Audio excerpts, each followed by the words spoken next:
আজ 22 এপ্রিল বুধবার বিকেল 5টায় জাহিদ হোসেন আছি আপনাদের সঙ্গে। এডিটর স্পিকে জানিয়ে দিচ্ছি শিরোনাম। আশুলিয়ায় ব্যাংক ডাকাতির ঘটনায় জঙ্গি সম্পৃক্ততার আশঙ্কা করছে পুলিশ। আইন শৃঙ্খলা অবনতির লক্ষ্য ছিল।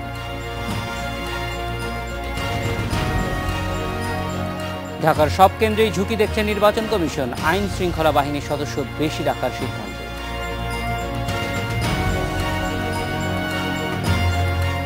রানা প্লাজা বিপর্যয়ের পর কারখানায় বেড়েছে নিরাপত্তা। 85 ভবন সংস্কার হয়নি বলছে একর। আউশ আবাদে 48 জেলার কৃষককে নগদ অর্থ ও বিনামূল্যে বীজ সার দেওয়ার ঘোষণা কৃষিমন্ত্রী। মিরপুরে সিরিজের শেষ ম্যাচ লড়ছে টাইগাররা। বড় সংগ্রহের পথে পাকিস্তান।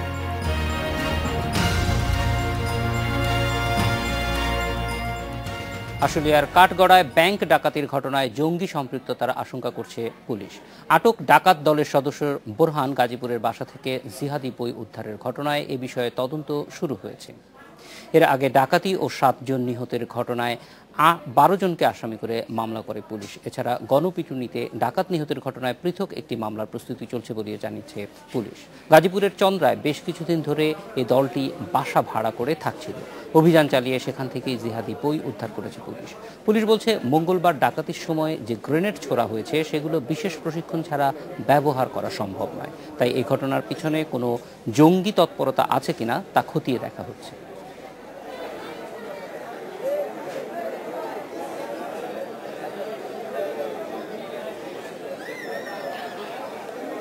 বুরহান সাহেব যে এখানে থাকতেন কতদিন ধরে? 1.5 মাস ধরে থাকতেন। 1.5 মাসের মতো এরকম। তো উনি চলাফেরা কেমন ছিল? ওনার চলাফেরা তো খুব আমরা আমাদের সামনে খুব কম পারিছি আর কি। উনি গেছে মনে করেন আজকে গেছে 2 দিন বা 3 দিন পরে আইছে এরকম। ব্যাংকে অনেক টাকা ছিল, তারা সেই টাকার দিকে যায়। যে টাকাটা সামনে ছিল সেই টাকাটাই তারা নিয়েছে। এমনকি একজন ব্যবসায়ী ওখানে ছিল, কাস্টমার 1 লাখ টাকা উঠিয়েছে, সেই টাকাটাও তারা নেয়নি। মূল উদ্দেশ্য ছিল হত্যা করা, একটা নাশকতা সৃষ্টি করা। তারা যে সমস্ত অস্ত্র ব্যবহার করেছে এখানে বাইরের বাজারে বা লোকালি কোথাও কেনা সম্ভব নয়। শুধুমাত্র যারা বিভিন্ন সামরিক বাহিনীর বিভিন্ন ইউনিটে হয়তো তারা ব্যবহার করতে পারে। এ বিষয়ে কথা বলতে আশুলিয়া থেকে আমাদের সঙ্গে সরাসরি যোগ দিচ্ছেন সহকর্মী নাদিম মাহমুদ। বিস্তারিত জানবো তার কাছে। নাদিম, প্রথমে একটু জানতে চাইব, আজকের সারাদিনে পুলিশের যে তদন্ত, সেই তদন্তের সর্বশেষ কি তথ্য আপনার কাছে আছে?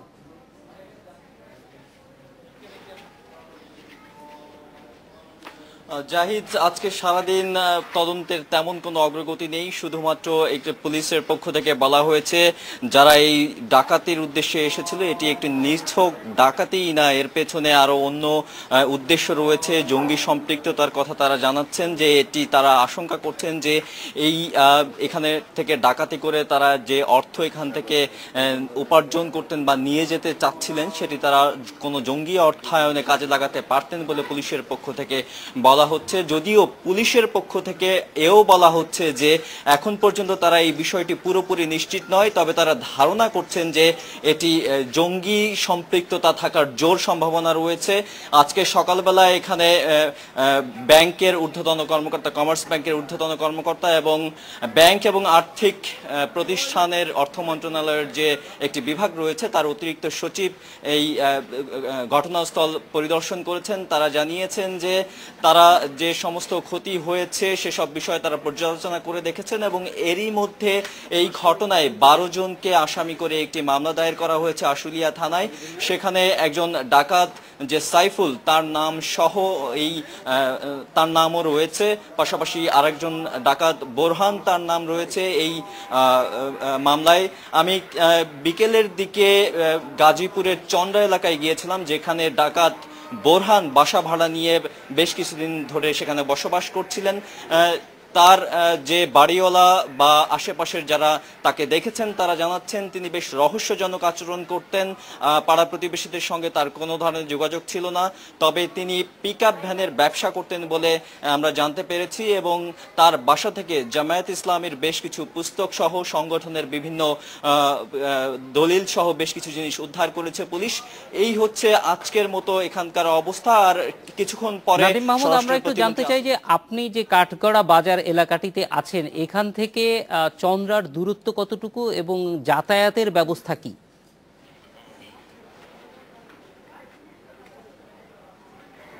এখান থেকে চন্দ্রার দূরত্ব গাড়িতে করে গেলে প্রায় আধা ঘন্টা থেকে ৪৫ মিনিট সময় লাগে। আমি নিজেও গিয়েছিলাম এবং তারা যে এখান থেকে যাতায়াতের ব্যবস্থা হিসেবে বাস চলে, মাইক্রোবাস চলে এবং যে কোনোভাবেই আসলে যাওয়া সম্ভব। একদম সোজা রাস্তা, সেখান থেকে এখানে আসতে ৩০ থেকে ৩৫ মিনিটের বেশি লাগে না। নাদিম মাহমুদ, এই ডাকাতরা যেহেতু সংঘবদ্ধভাবেই এখানে এসেছে, ফলে এত দূরের একটি অবস্থান তারা বেছে নিয়েছে, সেটি একটি বিষয় অবশ্যই তদন্ত করবার প্রয়োজন আছে। আরেকটি জিনিস জানতে চাইব যে আজকে ঘটনাস্থলে গিয়ে আপনার কি মনে হয়েছে? এই এলাকাটি একটি বাজার এলাকা এবং এখানে ব্যাংক, বাংলাদেশের প্রায় সব ব্যাংকই এখন সিসিটিভির আওতায় চলে এসেছে। এই ব্যাংকেও সিসিটিভি ছিল, সেইগুলির কোনো ধরনের ব্যবহার পুলিশ করছে কিনা?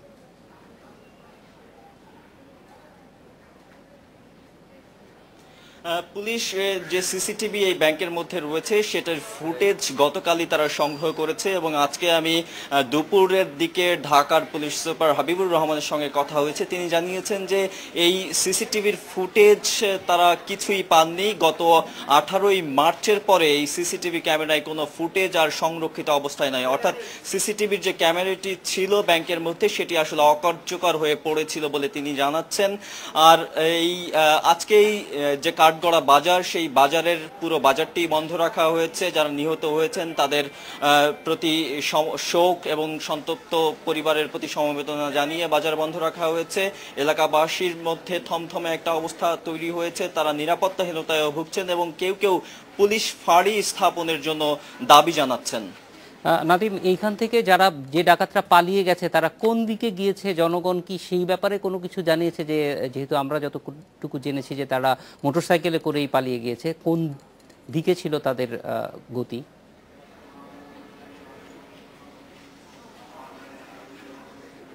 জাহিদ, এই যেখানে এই ব্যাংকটি অবস্থিত সেটি কিন্তু খানিকটা সরু রাস্তার ভেতর দিয়ে আরো প্রায় 50 থেকে 60 গজ ভেতরে একটি বাজার রয়েছে। সেই বাজার থেকে যখন তারা এই ধরনের একটি লোমহর্ষক ঘটনা ঘটিয়ে বের হয়ে যাচ্ছিল, ব্যাংকটির সামনেই 3টি মোটরসাইকেল স্টার্ট সচল রাখা হয়েছিল। সেখানে 3 জন করে লোক ছিল এবং যারা ডাকাতি করে নিচে নেমে এলোপাথাড়ি গুলি করে তারা মোটরসাইকেলে উঠে আবার তারা বের হয়ে ছিল আশুলিয়ার দিকে।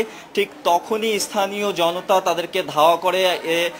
যারা ডাকাতকে হাতে নাতে ধরেছে এরকম একজনের সঙ্গে আমার কথা হয়েছে। তিনি জানিয়েছেন যে তার সঙ্গে থাকা একটি প্রাইভেট কারের চড়ে তিনি মোটরসাইকেলে পালিয়ে যাওয়ার সময় সেই ডাকাত দলকে ধাওয়া করেন এবং এক পর্যায়ে প্রাইভেট কার দিয়ে মোটরসাইকেলটিকে ধাক্কা মেরে ফেলে দেওয়ার পরে কিন্তু 3জন ডাকাতকে তারা ধরে ফেলেন। এর মধ্যে একজন গণপিটুনিতে মারা যান, বাকি 2জনকে তারা ধরে পুলিশের হাতে তুলে দেয় এবং তখনই কিন্তু প্রায় 4 লাখেরও উপরে টাকা উদ্ধার করে স্থানীয় জনতা।